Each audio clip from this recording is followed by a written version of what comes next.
Buckle up, guys. Today we're going to witness how a casual walk turns into a confrontation that exposes the fragile line between authority and abuse.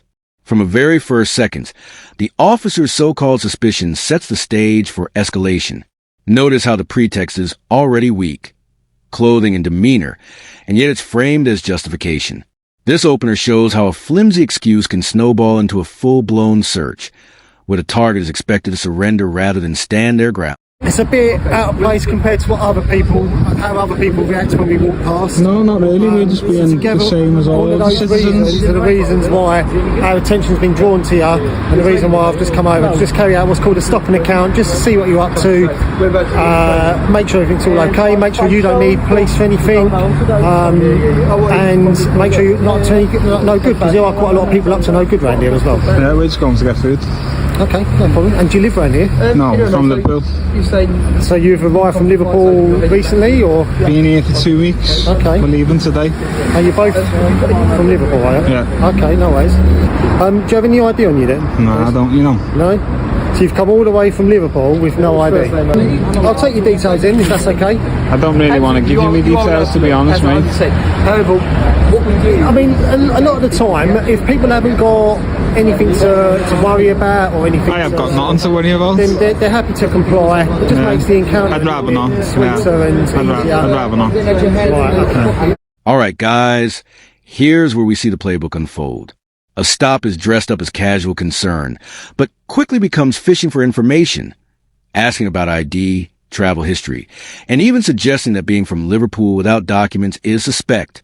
None of this is legal weight, but it's delivered with authority to pressure compliance. What's key is Shem's calm refusal. By standing firm without hostility, he reveals how these stops rely more on persuasion and intimidation than on evidence. And listen, there's no power for me to enforce on you to give me your details, so I'm not going to get silly about it.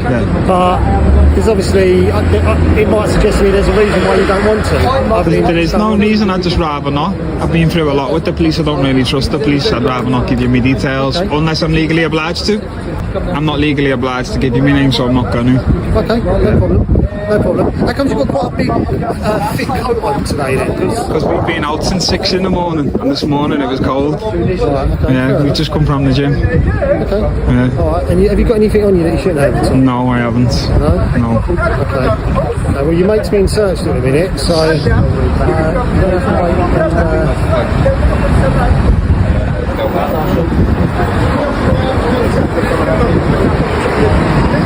You're still cold, are you?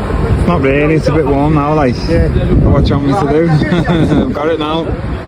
All right, guys. Now the officer pivots to the old fallback, the smell of cannabis. But look closely. If that was truly the issue, it would have been raised at the start, not after every other angle failed. Even more telling, another officer won't confirm the claim, instead dodging by saying it's just in the air. That exposes the weakness of the foundation.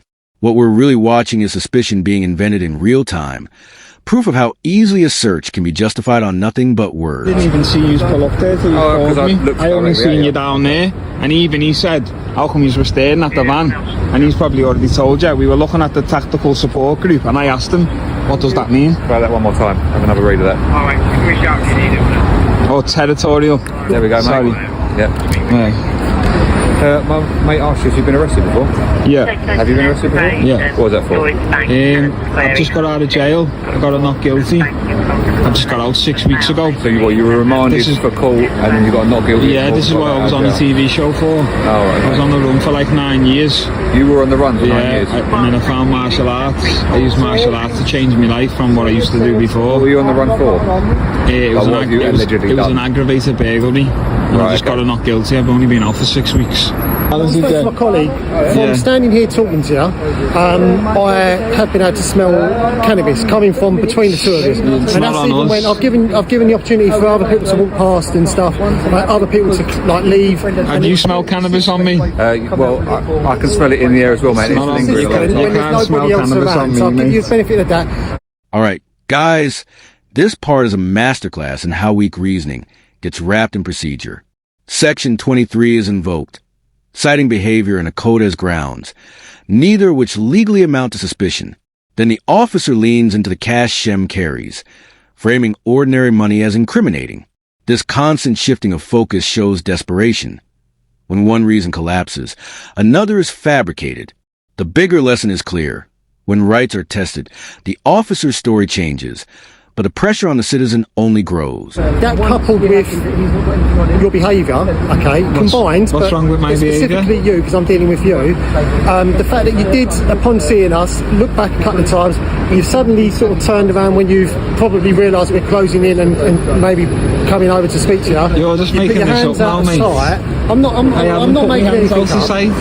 You've turned around. This is When my fabrication, colleague- that, mate. when my All of colleague- that's When my a load colleague of asked you what you was doing over bollocks. here, I mean, you know, it's not in the best condition, is it? Lad, I was looking at on the wall and saying to me, mate, look at that. Okay, well that's We don't need to That, in watch my over our opinion, shoulder. that, in This my is why opinion, no is one a wants to little bit- deal with you, because look at the stuff you're saying. Because not many other people, again, are reacting to that when they're walking past. We it. did. So I'm not saying that you're lying, but all of these things combined, the fact that I can smell cannabis and your behaviour, and the fact you're in an area where There's there's quite nothing a wrong high with my use behaviour, of mate. cannabis and quite a lot of drug crime. That's I'm nothing to gonna do with detain me. you for a We're not search from for here. drugs. So I'm being detained right now. Yeah, you're detained for a search for drugs, and it's under Section And you're not 23 of the gonna Use find of no Drugs drugs. Act. Alright, I'm PC Shenray from Chadwell Heath TSG. You're entitled to a copy which you can have now within 3 months.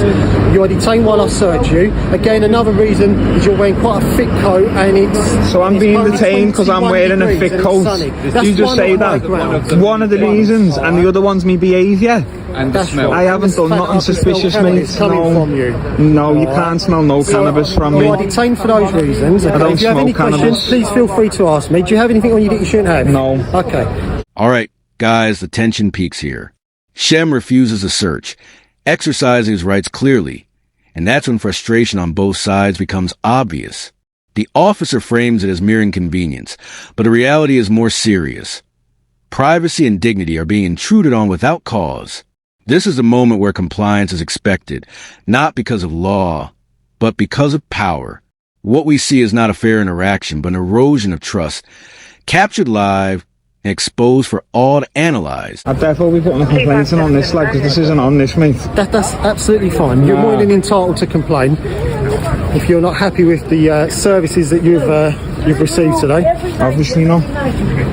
I know it's not nice being searched. Come on, man. I know it's an intrusion of your day and your privacy, perhaps. Whereabouts are you? Got quite a high amount of cash. What's this for? Is that illegal as well? Well, potentially. Me living. I don't know, do I? It could be not many people walk around with this much cash in them. Well, I do. So, okay. How much is there? Probably about, I come down with $2,000. What number's the arrest? So whatever I've spent on me hope. Do you not have bank cards or anything? Nah, just cash me. How can I have a bank account if I don't have a passport? I'm still fighting to get my passport back off the police. All right, guys, the breakdown here cuts through the excuses. The coat, the ID, the smell, the cash. Each reason collapses when scrutinized. What's left is a picture of confirmation bias at work. Where suspicion isn't found, it's created. The narration calls out exactly why this matters. When legal standards are replaced by assumptions, every citizen becomes vulnerable. This segment reminds us to question not just what's said, but when it's said, and whether it truly holds up under the law. Being detained for wearing this jacket, he said. Yeah, you have to take the circumstances as they are as a whole, rather than just pick one item that you don't like about it. I don't like all of it, mate. I don't agree with any of it. I'm not agreeing with the search even. Like my colleague said, we appreciate that it's This is why no one wants to deal with it, bro. It's not about what people want to do with us, it's about who we speak to. This is why the community don't comply. You were alright, you should probably get compliance. I'm not complying with the search. I don't want to be searched. I do not want to be searched. No, I do not want to be searched. That's fine, but you're not resisting, you're being compliant. It's against us.